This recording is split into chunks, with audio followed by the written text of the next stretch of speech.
Assalamualaikum warahmatullahi wabarakatuh. Perkenalkan kami dari kelompok 2. Saya sendiri Nafi Aslan dengan NIM 23355021 dan teman saya Nur Hafizah dengan NIM 23353029. Saya Heni Mainas Layan dengan NIM 23353042. Saya Supri Apriarto dengan NIM 233533034. Saya Junior Tambun dengan NIM 23353024. Di sini kami akan memperkenalkan alat-alat laboratorium. Kita akan menjelaskan tentang cara dan kegunaan laminar airflow. Yang pertama itu kita pastikan alat dalam kondisi bersih dan baik. Nyalakan lampu UV dan biarkan selama 30 menit untuk melakukan sterilisasi. Siapkan alat dan bahan yang akan digunakan dan letakkan di dalam ruang kegiatan.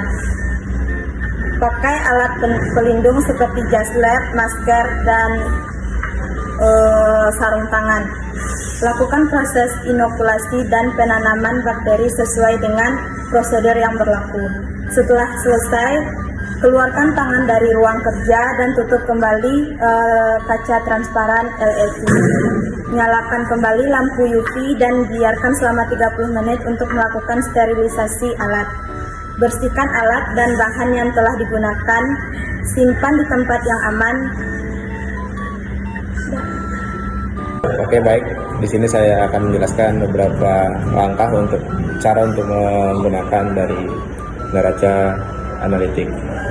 Yang pertama itu kita perlu menghubungkan neraca tersebut ke aliran listrik. Nah, yang selanjutnya itu di sini kita akan menemui beberapa tombol. Yang pertama itu ada tombol on off. Nah, ada pair. Nah, langkah yang perlu kita lakukan itu untuk menyalakan dari neraca tersebut, kita perlu menekan yang namanya tombol on. Nah, selanjutnya itu untuk menggunakan neraca tersebut kita perlu menunggu beberapa waktu untuk menunggu timbangan tersebut atau neraca tersebut loading supaya dapat kita pergunakan secara baik. Nah, selanjutnya itu di sini kita akan menemui yang namanya tombol pair. Tombol pair ini berfungsi untuk menetralkan atau mengembalikan berat dari objek yang kita timbang kembali ke angka 0. Nah, di sini kita akan menemui beberapa pintu, ada 3 ya. Nah, di sini pintu ini berfungsi untuk melindungi objek yang kita timbang dari debu atau angin. Nah, yang pintu yang kaca yang atas ini ya, ini berfungsi untuk mempermudah kita untuk melakukan penimbangan objek yang bersifat cair. Selanjutnya itu kita akan menemui piringan neraca. Itu berfungsi untuk tempat kita untuk meletakkan objek yang akan kita timbang, sehingga kita dapat menimbang objek tersebut dengan baik. Nah, di sini ada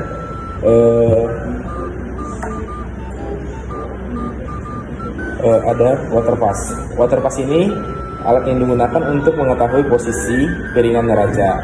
Water pass juga digunakan untuk mengatur kembali posisi neraca.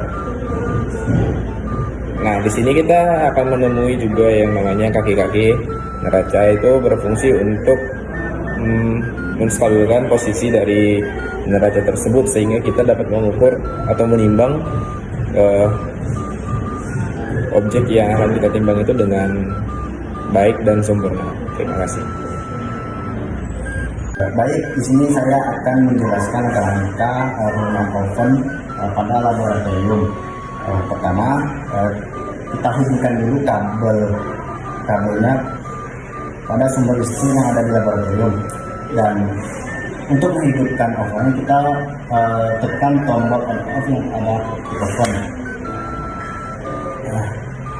Tunggu beberapa saat sampai display pada oven menyala. Setelah itu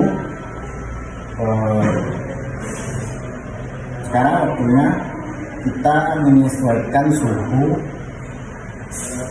yang harus digunakan dengan memutar ke kanan dan kiri untuk menurunkan ataupun menaikkan suhu pada oven. dan juga sesuaikan pula timer atau waktu sesuai keperluan kita. Tunggu sebentar hingga suhu di dalam oven sudah mencapai angka yang diinginkan. Nah, sekarang kita dapat memasukkan sampel yang akan di oven. Tunggu sampai proses pengovenan sesuai dengan timer atau waktu yang telah kita tentukan. Setelah digunakan, kita dapat mematikannya dengan menekan tombol on yang ada di oven ini, dan dengan pula mencabut kabel yang kita hubungkan ke listrik tadi. Baik, terima kasih. Selanjutnya saya akan menjelaskan tentang fungsi autoclave, yaitu autoclave adalah alat pemanas tertutup yang digunakan untuk steril dan suatu benda menggunakan uap bersuhu dan bertekanan tinggi sekitaran 121 derajat Celcius selama kurang lebih dari 15 menit. Di sini saya akan menjelaskan cara penggunaan autoclave. Yang pertama itu ada fase perkondisian. Itu fase yang pertama harus dilalui dengan fase autoclave adalah fase perkondisian. Ketika objek yang akan disterilkan telah dimasukkan ke dalam autoclave, maka sistem vakum dalam autoclave akan menyala. Vakum tersebut akan membuang udara di dalam autoclave yang menghambat proses steril dengan menggunakan sistem penguapan. Uap yang dihasilkan oleh autoclave dapat memaksa udara yang ada di dalamnya untuk keluar, sehingga kita dapat masuk ke fase selanjutnya, yaitu fase paparan. Yang kedua ada fase paparan. Nah, di sini setelah udara dibuang, maka saluran steril akan ditutup. Uap yang dihasilkan oleh autoclave akan terus keluar di dalamnya, sehingga tekanan dalam suhu di dalam autoclave meningkat.